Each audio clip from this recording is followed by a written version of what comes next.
உள்ள போயிட்டு நான் யூடியூப் லிங்க் கொண்டு போட்டு வந்துடுறேன்.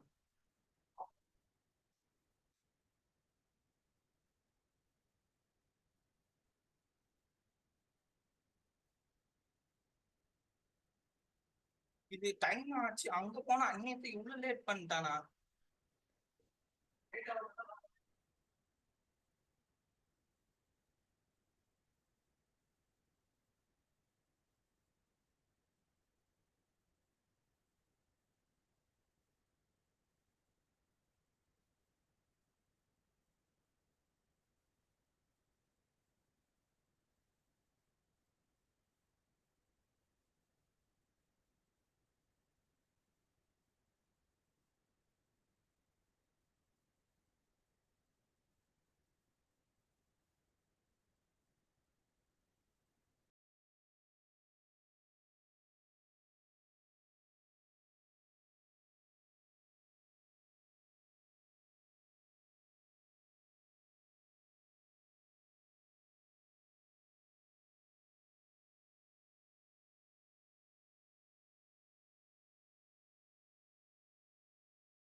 Allow me to spotlight myself. Give me a second.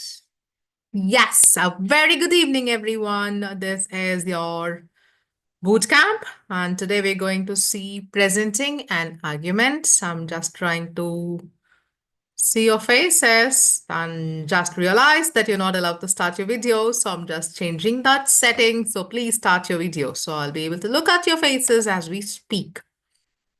Right. Hi, everyone. And during today's session, we'll, as usual, interact in the chat. Okay. And at the completion of today's session, which will be on presenting an argument, your last round, I'm also going to share with you the links to watch. I'm fine, darling. And these links will take you to the coaching videos where you can see your grades content being discussed for this particular rounds. Hope it's all clear. Can we start? That's great. That's awesome. Beautiful. All right. Happy to read about that, Sanvi. That's awesome. Right. So let's start my today's session. I'm going to share a PowerPoint with you. It's not a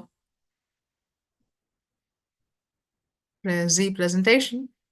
Are you able to see this? No. Stop sharing. No, that's not what I want to share with you. Yes, this is what I want to share with you. Give me a second, darlings. Yes, found it. Okay, let's begin the session.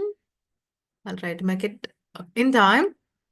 Okay, let's start with this. You remember seeing this in your walkthrough video? Yes. So what is an argument? The first meaning you can see an exchange of diverging or opposing views, typically a heated or angry one. So that's the first meaning of argument, but this is not what we're talking about. I've circled the second meaning. Can you read that? A reason or set of reasons given in support of an idea, action, or theory.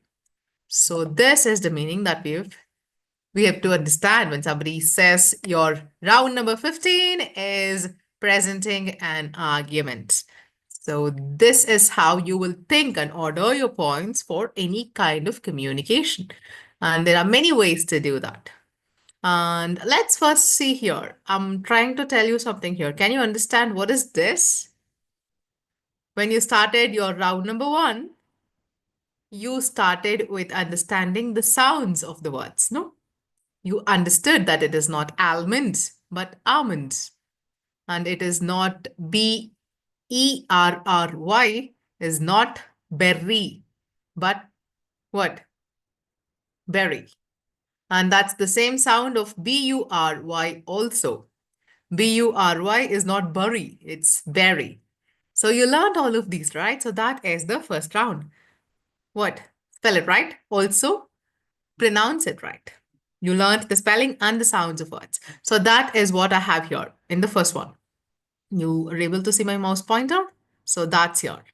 And then you understood what make up the word, the morphemes. So that is why I have split it here. So your word can be like in, dependent. So what are the morphemes in a word? And you understood the meanings of the morphemes that you did in word analysis. And then you understood how a word can become other words. So that is inflections. And there are also many other kinds. That is derivations. And there is also compounding. So all of these are here.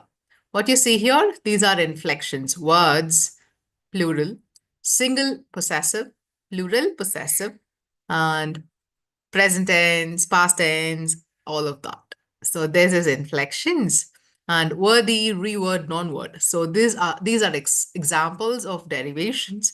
And when that word combines with another word, for example, keyword, wordplay, password, they're called compound words. Can you come up with more compound words like this? With word, add some other word to word and make a new word, like keyword, password. No, not just any word. I said add a word to word. Code word. Very good. Advaita Anantaraman. Good job. Any other?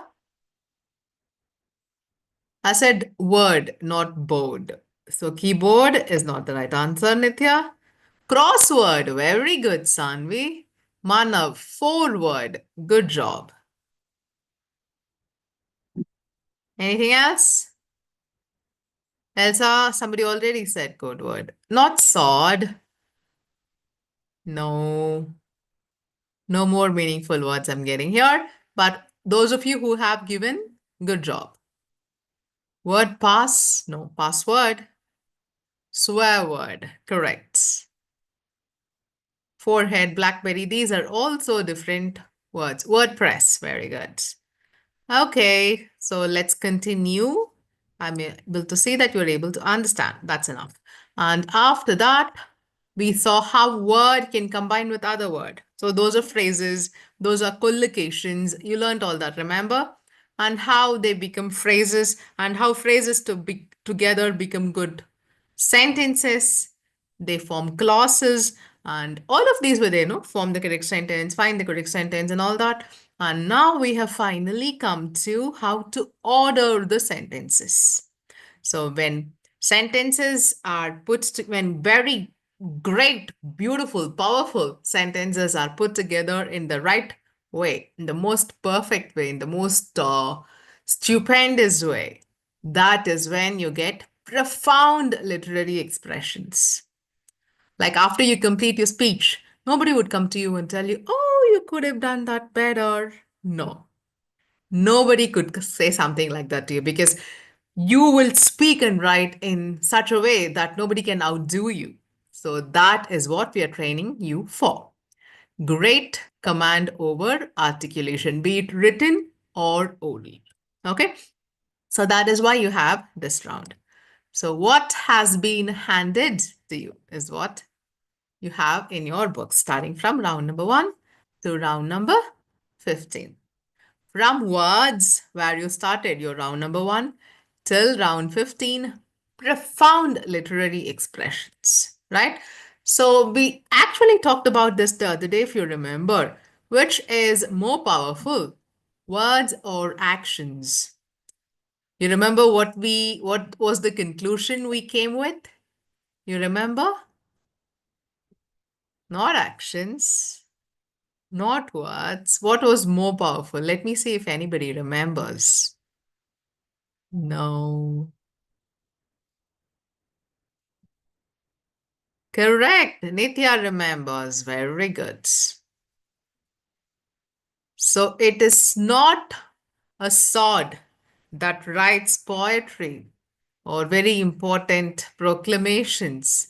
It is not the pen that will fight and win wars. So it is the hands, which is you, that decides when to pick what. No? So they are both very powerful. But if you ask me which is more powerful, if is it words or actions, I would say words because words in the form of what? You can see a list here.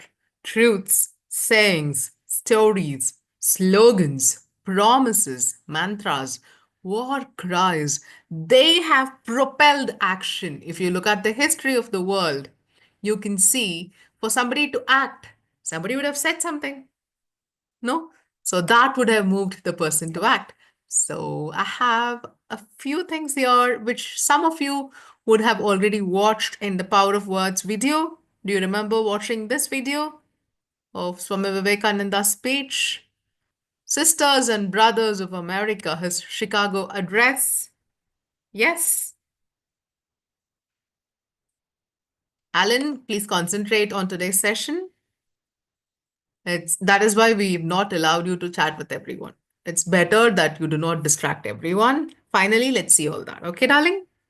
Yes, you saw this in the walkthrough video. Correct. Thank you for responding.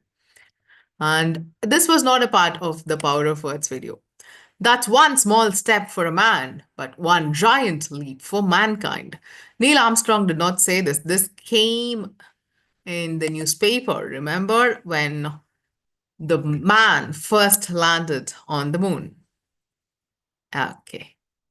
Danya, please focus here. Yes, we'll get to all that at the end of today's session. Okay. And you know who is this person? Galileo Galilei. We call him Galileo Galilei. Remember somebody telling you about this person? Your physics teacher? Anybody? He invented many things, not just the telescope, and he stood his ground because there was a time when people believed it was sun that went around the earth. But now we know it is not the sun, but the earth that revolves around the sun. But remember, see, when times were more primitive, no telescope was there.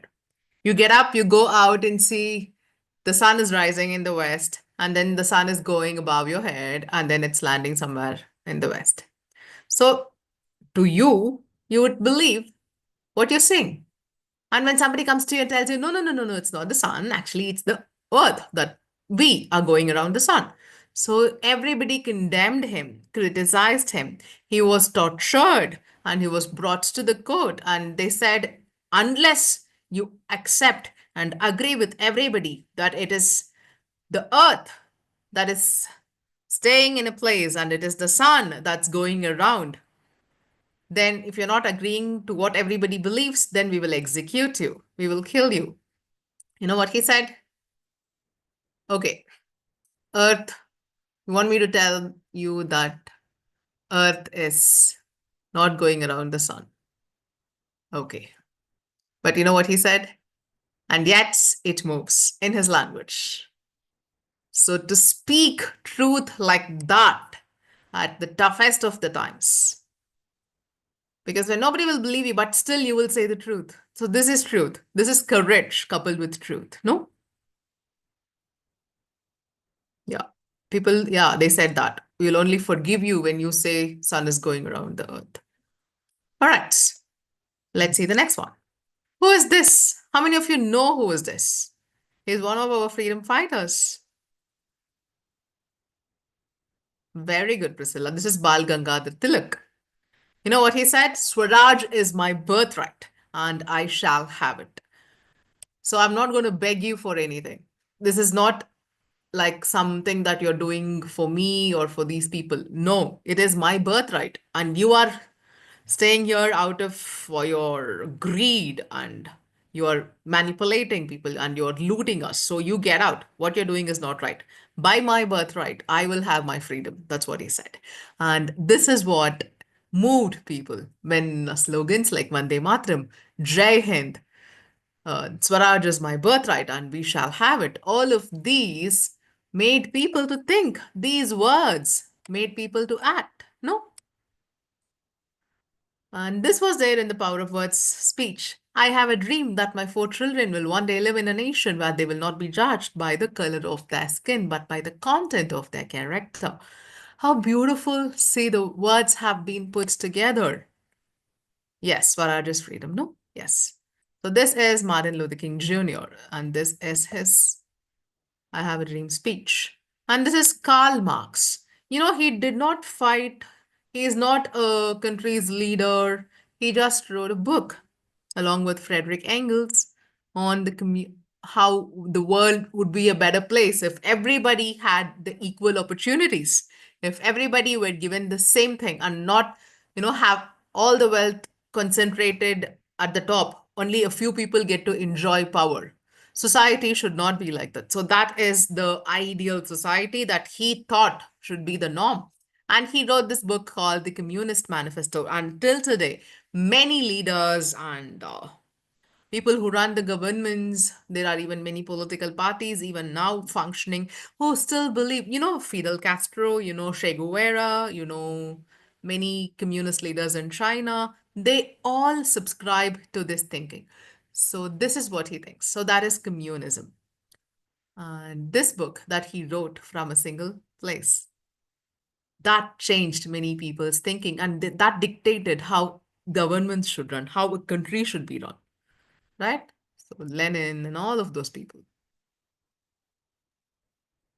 It's okay, Mugdha, no problem. And I think this speech was there in the Power of Words video, remember? This is Jawaharlal Nehru giving his very famous speech tryst with destiny. At the stroke of the midnight hour when the world sleeps, India will awake to life in freedom. So that's how, through radio, the entire country came to know that we are not under the British rule anymore. And you know what? Who is this person? Her name is Rosa Parks. And what did she say? Just a very small word, no. What is this? How many of you know this story? Can you tell me?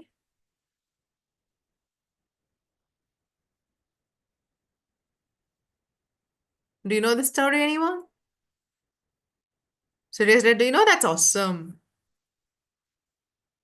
Okay, not many people know this. Very good. Advait Anantaraman, you're also correct. So earlier in the buses, not just in buses, in many places, the black people were given a certain place and they were not supposed to come to the other place. For example, in the bus, the back seats in the bus were allocated for the black people. They were not supposed to come and sit at the front. Those seats were reserved for the whites. And after a very tiring day of work, she was sitting in the bus at the front. And somebody said, "Get up and go back." And she just said, "No. Why? I don't want to. I'm very tired. I'm not going to." She did not explain. She just said, "No, I'm not doing it." And that made many people, that became a very huge cry. Many people started following this, and many unjust laws were broken, and civil rights, it was taken seriously. And this is again a very good speech after he won the election. Barack Obama gave many great speeches. Yes, we can. Yes, we did. Yes, we can. He'd served as the president, I think, for 2 continuous terms, no? So now let's look at what's there in your book in round number 15. So this is presenting an argument. There are many different kinds of organizing the sentences, and the format is like this. You will have 10 sentences that you have to put in the correct order. And for very young children, it will be super easy. For example, this one is from a grade 1 book, what you see here. A monkey and two cats. This is a story, and you're going to put the story in the correct order. So this is a story sequencing order. And what you see here in this side of the screen, this is a group 6 grade 6th standard students book. Here you will see how to train your dragon. That plot, the story structure that you have to put in the correct order, right? So this is just one kind. There are different kinds, and for every grade, we would have chosen 6. There are many kinds. As you see here, what is emphatic order? Emphasizing. So telling the most simple one and then progressing to the most serious one or difficult one, or telling the most smallest one and going to the most biggest one. So what you find here in a grade 1 book, you will have Earth and its neighbors, meaning the planets being organized based on size. So which is the biggest planet?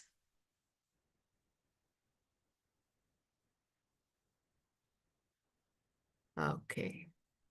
So in the solar system, you're telling me that Jupiter is the biggest thing. Am I correct? Is Jupiter the biggest thing in the solar system? Ah, very good. Some of you caught me. Very good. So Jupiter is not the biggest thing in the solar system because we have Sun that is bigger than Jupiter. No? Very good. Amudini, Harini, Ahili, Advait, Vaibhavi, Nithya, Kushan, Dhanya, Amudini. Very good. Asta. But I asked you the biggest planet. That is Jupiter. But the biggest thing is the Sun. Right. Which is the smallest planet? Can you tell me? Don't tell me a dwarf planet's name. Which is the smallest planet? Very good. Mercury. So how many senses do we have? Can you tell me how many senses do we have? A lot of senses. Very good. So the basic 5 senses are what was taught to us in the school when we were like in grade 1, grade 2, yeah? And then we thought Is it all? Is that all? No. So there are even more complex, interesting ones. Can you read here? Are you able to read this? Is this blurred or readable to you?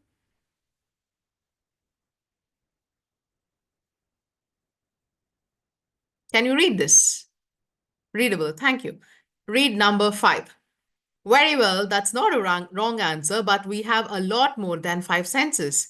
Many neuroscientists identify 9 or 21, and some list as many as 33 senses.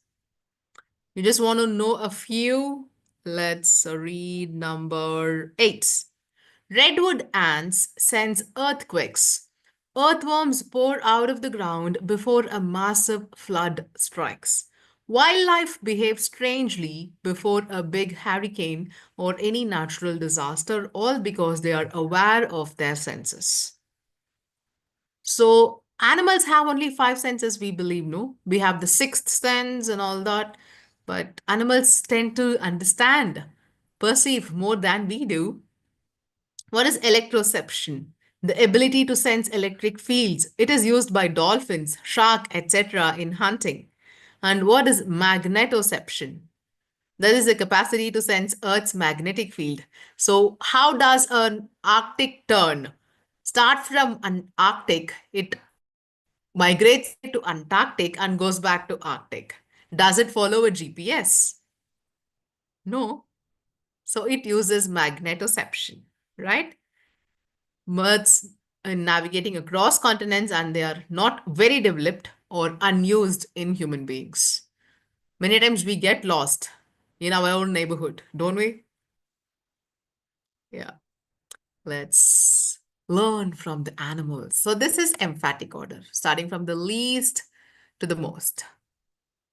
All right, next one. This is called, sorry, I'm not able to move this.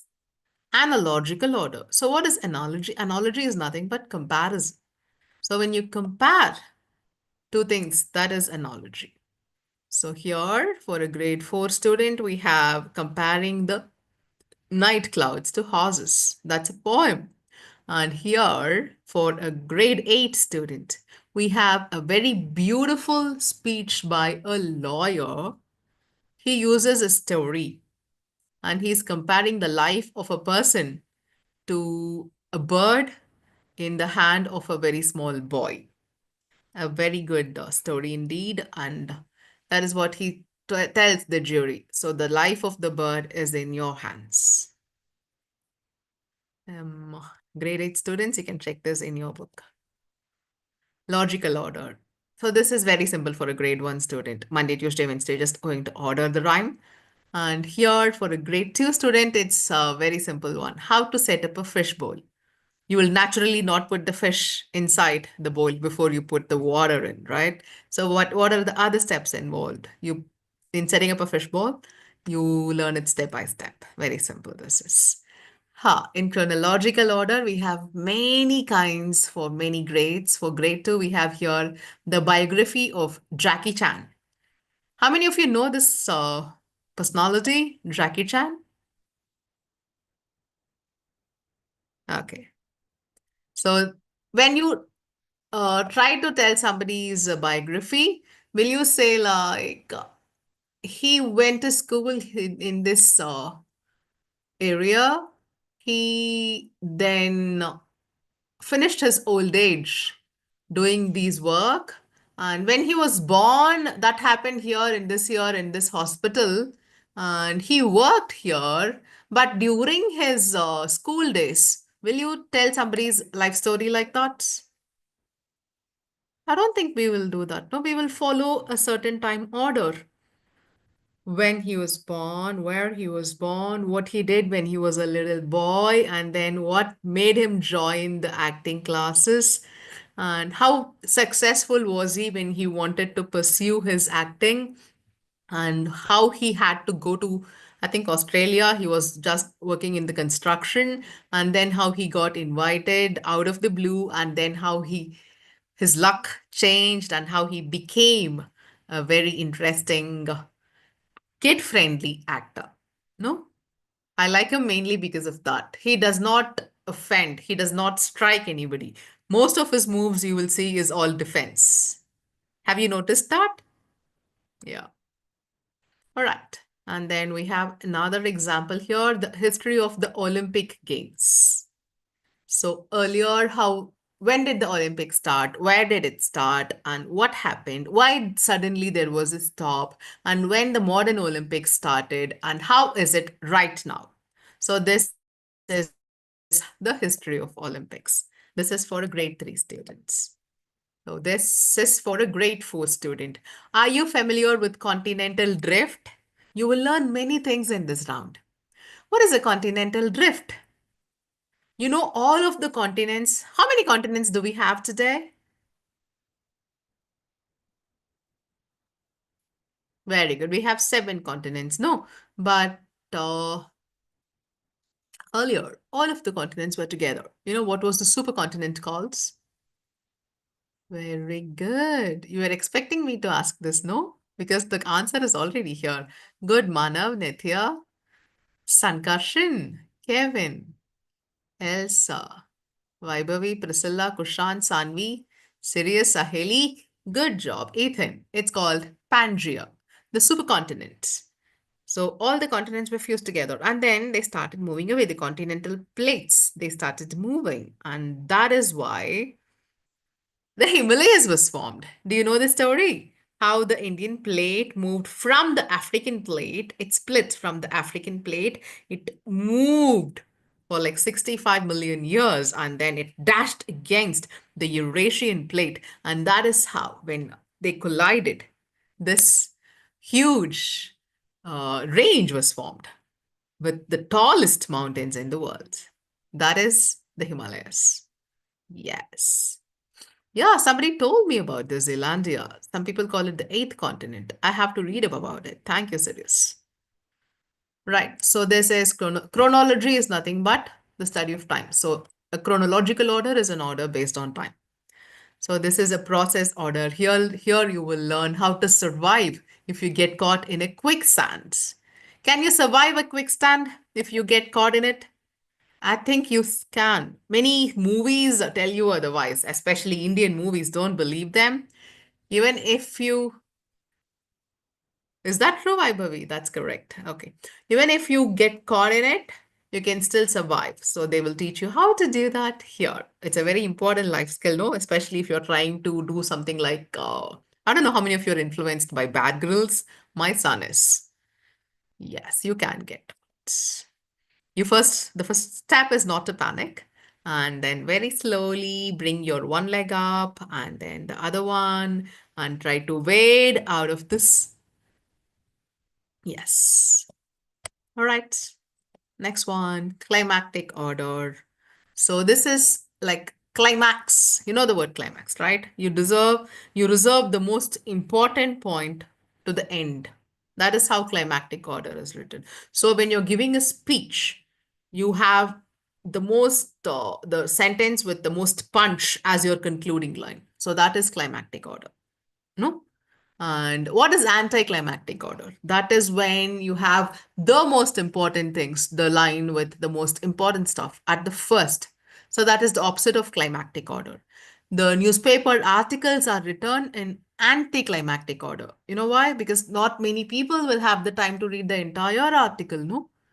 Even your parents or when you're reading a paper, you will only read the first few sentences in every article unless it's to your interest. So they follow anticlimactic order there. But in a speech, we follow climactic order. So these are when something happens that was not quite expected, that is also anticlimactic order.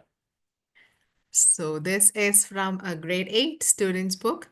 Here, this is actually a speech from a marketing pitch, a product pitch by a farmer. He has invented something called the TP, what you see here, a device that will help farmers. So the people who are willing to invest, they are asking him to increase the price. And he says, no, I'm not going to increase the price. I don't care if you don't want to invest in my product, in my business, it's okay. But I want this product to reach as many people. And my father has taught me not to be greedy. So I'm not going to take your advice.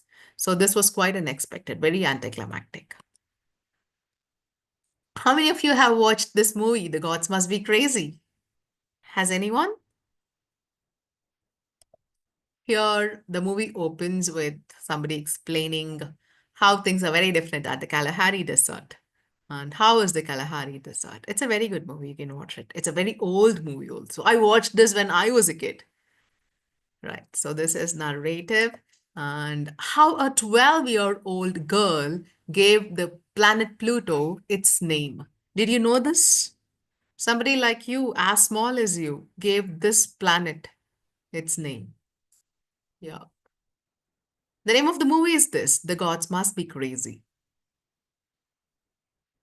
Yeah.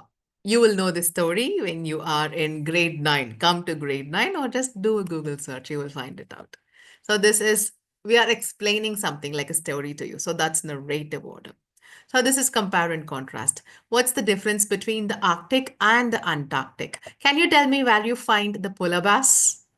Is it Arctic or Antarctic? Polar bears you find in the Arctic. Where do you find the penguins? In the southern hemisphere. Very good. Antarctic. So you have many such different, I understand it's past time. I'll make it very quick. This is compare and contrast order. What is the difference between fruits and planets, dolphins and sharks? Many different kinds of exercise you will find here. Okay. And for a high grade, we have a poem by Maya Angelou. She says, Why a Caged Bird Sings. So that's the name of her book as well. That's the name of her autobiography, I think. Yeah. So this is a poem. So the caged bird here is like a metaphor, like people who are trained, who are not given the same rights or opportunities. And this is analytical order. You know, earlier they used to put in Russia a live brown frog in the milk pot. You know why they used to do this? To prevent the milk from getting spoiled. Today we have refrigeration, we have our own fridges, very convenient. But in those days, they did not have something called a fridge. So to prevent the milk from getting spoiled, they really did that.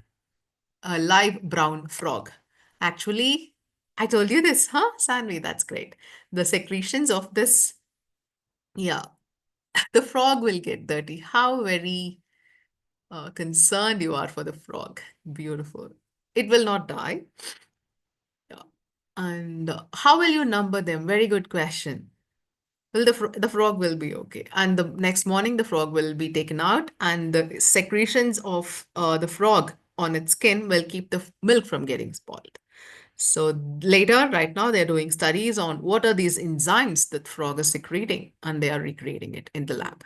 So what you will do for the exam is you will get one exercise, the whole exercise out of the 6 in the exam paper, and you will have to write the sentence order at the boxes that you find here. No, at the bottom you will find these puzzle pieces like boxes, or it can be just plain rectangular boxes. You're going to write which sentence will be the first sentence. We will, of course, not repeat the same order. We will jumble up the sentences once again. So do not memorize the number order there. Okay. So you're learning to organize your thought process when you speak. When you write down something, when you try to tell people something, write it down, check if that's the best way to say that. Check your words, check your order, check if the opening statement can be any better. So we have many, I told you, many kinds of ordering. So this is cause and effect order. This is, this person, right? George Bernard Shaw. He wrote a poem on atomic split about nuclear bombs and how it can be devastating for the earth. And this is a poem by Langston Hughes. And he was also just like Martin Luther King, but he's more famous. He was a poet. And he wrote a poem on democracy. It's a very great poem, this poem. If you have read it, it's awesome. If you have not read it, please read this up. It's a very simple but a very profound poem. And the final speech of the great dictator. And this will be the last one, argument and counter argument. So some people say animal testing is okay. Some people say animal testing should be banned. So this is an example of argument and counter argument, how you organize this. Are you able to read this? So I've just put this in the correct order, the sentences. Can we just finish with this? Some may argue, so this is the jumbled version. All the sentences are jumbled up. Here we have put it in the right sense. Some may argue that medical research involving animals has significantly improved the health of the human race. The reasons they quote would generally be, so that's the opening sentence. Firstly, the cost of animal testing is cheap. There is a large supply of lab animals, and these animals can also be easily bred. Secondly, animals such as monkeys, rabbits, etc., have similar physical processes to human beings. This allows the researchers to test the effects of new drugs. If the effects are adverse, they are declared unfit for human use. Thirdly, new drugs can never be created without animal testing, as testing new drugs on people or children would be much more cruel than testing on animals. So these are the points for animal testing. So this is argument. Next, however, it is unethical to jail millions of thinking and feeling animals to a laboratory cage only to intentionally cause fear, pain, and suffering. So these are counter argument points. It's not only cruel, but also often unreliable, ineffective, or even dangerous. So the coming points will tell you unreliability, inefficiency, and danger. So it will be in that order. Can you understand how we are trying to organize? Seventh one. The Food and Drug Administration reports that 92 out of every 100 drugs that pass animal tests fail in humans. Look at the statistics here. See how unreliable this animal testing is. And then, the history of cancer research has been the history of curing cancer in the mouse. We have cured mice of cancer for decades, and it simply didn't work in human beings. Dr. Richard Klausner, former director of US National Cancer Institute, he says this. Therefore, it is not efficient. So they say animals processes and human processes are almost similar, but cancer was cured in mice many decades back, but still we are suffering. So this does not have any efficiency. Next one. Vioxx, a drug used to treat arthritis, was found to be safe when tested in monkeys and even five other animal species, but has been estimated to have caused around 3,20,000 heart attacks and strokes and 1,40,000 deaths worldwide. So this proves danger. See how it is beautifully organized and structured here. So the last line would be the concluding line. In conclusion, animal testing is just bad science. Scientists have developed humane, effective, non-animal research methods, including human-based microdosing, human patient simulators, and sophisticated computer modeling that are cheaper, faster, and more accurate than animal tests. Do you like this paragraph? So if somebody had asked you to give a speech or a debate, we are calling you for debates, right? On clean energy you gave, on mountain day you debated. So this is how you organize and structure your points. Statistics, good source, and a proper order. Learn this. So with that, we have come to the end of the session. The purpose of life, the fact that you're alive, is to express yourself. So that is what we aim to develop in you. So like other spell bee competitions, we will not give you some words, ask you to memorize and repeat the spelling. No, we want you to express your inner voice. Okay. Expressing your essence is entirely what we live for. So this is a poem by Walt Whitman. I really like it. I too am not a bit tamed. I too am untranslatable. I sound my barbaric yawp over the roofs of the world. So what I'm telling you is be your original self. The world wants to see you for who you are. Do not copy anybody. Do not become another version of somebody. You have your own originality. Express yourself. Be original, be you, and do not hesitate to express. And these words are the weapons. Use them well. The world suffers a lot not because of the violence of bad people, but because of the silence of good people. You are our future leaders. Never be afraid, never be afraid to raise your voice for honesty, truth, and compassion against injustice, lying, and greed. If you, not just you in this room tonight, but in all the other thousands of rooms like this, one today and tomorrow and next week, will do this, not as a class or classes, but as individuals, men and women, you will change this earth. You will cause that avalanche. It only takes one voice at the right pitch to start an avalanche. You know what's an avalanche, right? Yes. Be confident, be creative, express yourself. Do not let anyone or anything stop you. Be yourself, be your voice. With that, I have come to the end of all of my sessions, not just today's session. Yes. And from Monday onwards, you'll be meeting Kani ma'am and Andre sir. Right now, I'm just going to share with you the links for your presenting and arguments round. Your grade-wise bootcamp session videos are there. Please watch them. 1 second. Like yesterday, I'll just post it. I hope you liked, because we did not have a quiz today, but what we had today was even more important. No. So first, I'm going to share with you this.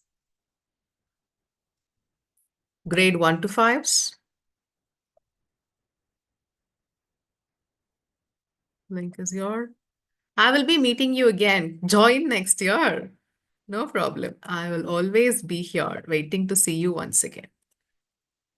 Have I sent this to everyone? Yes. I love you all. Thank you so much, each of you, for your wonderful participation. If not for you, my sessions would have been very, very boring. It's all your interaction that made it very interesting for me. I love you all. I hope you really do well, not just in the exam, you do well in your life. Okay? Remember everything. You are invincible. All right. Love you, my darlings. I think I have now given all of the 9 grades. Yes.